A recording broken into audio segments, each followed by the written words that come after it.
Alright, good morning everyone from day 10, wow, double figures, day 10 on board the P&O Britannia for a sea day as we make our way west through the Mediterranean towards our port of call for tomorrow, Malaga.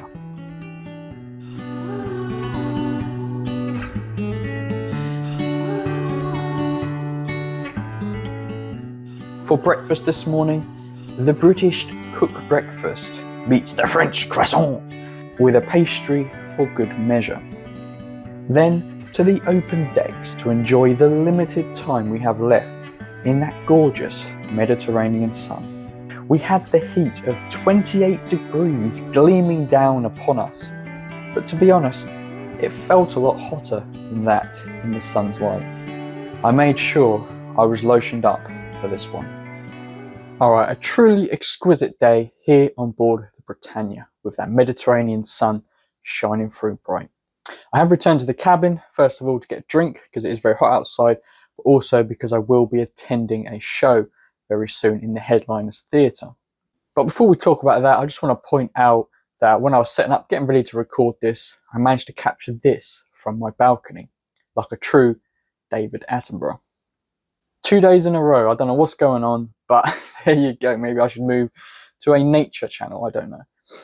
But yeah, I hope you've enjoyed that. That was pretty cool to see something like that out at sea.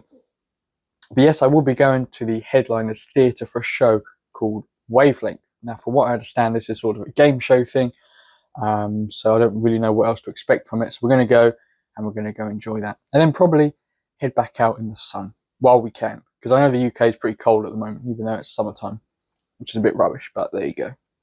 So, on to the show. Wavelength was a game show where 3 pairs of the audience would answer a series of questions in 3 rounds, trying to get as many matches as possible to score points. The show also featured Ben Sheppard as a virtual co-host. The show was entertaining, with the audience helping the contestants to get the right answers. And there was a fair bit of confusion as to how many zeros there are in the number 150 million.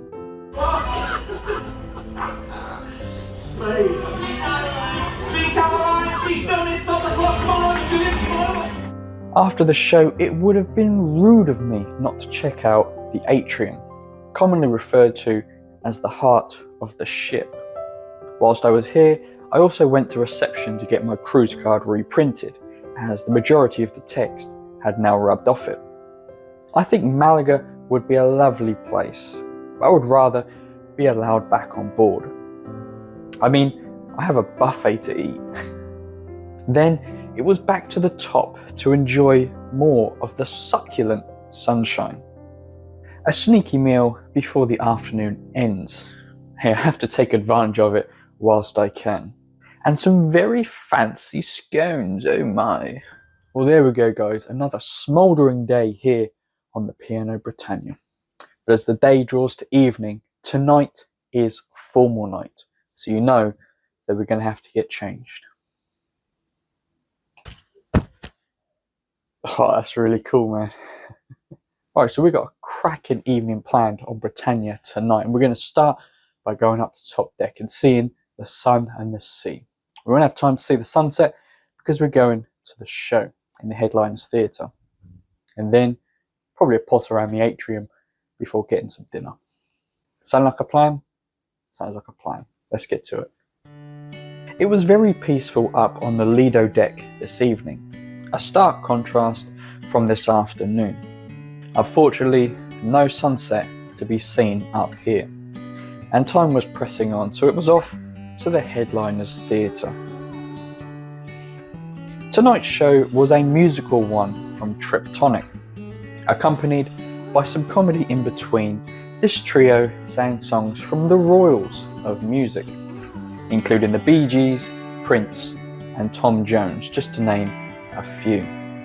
A very entertaining show for any who are thinking of attending. And we end the evening with a little snout around the atrium. The Heart of the Britannia. Right, so there you go. That was the show. I did come back to the cabin because I thought maybe if I was lucky, I'd be able to catch the sunset. But from looking outside, it looks like I missed it, but not by a lot. It's still actually quite red out there, so kind of still nice to look at, I guess. And yes, you can see that the ship is beginning to turn, and over there in the distance, that is the southeast of Spain. But yes, guys, that is another day done, and tomorrow we'll be in the port of Malaga, which is a new port for me to explore and hopefully climb up something tall, because that seems to be the theme of this cruise. Last cruise was going to the perfect beach, and this cruise is going somewhere high. But I hope you enjoyed. There's one more formal night this cruise, which will be the next sea day, which is in 3 days' time, maybe. So yeah, guys, I hope you enjoyed this roasting day at sea. Even without stepping out of the balcony, it's still absolutely boiling out there. So the weather is going to be pretty good tomorrow, I think. Of course, if you want to see more of my adventures on this cruise, you can watch the playlist here.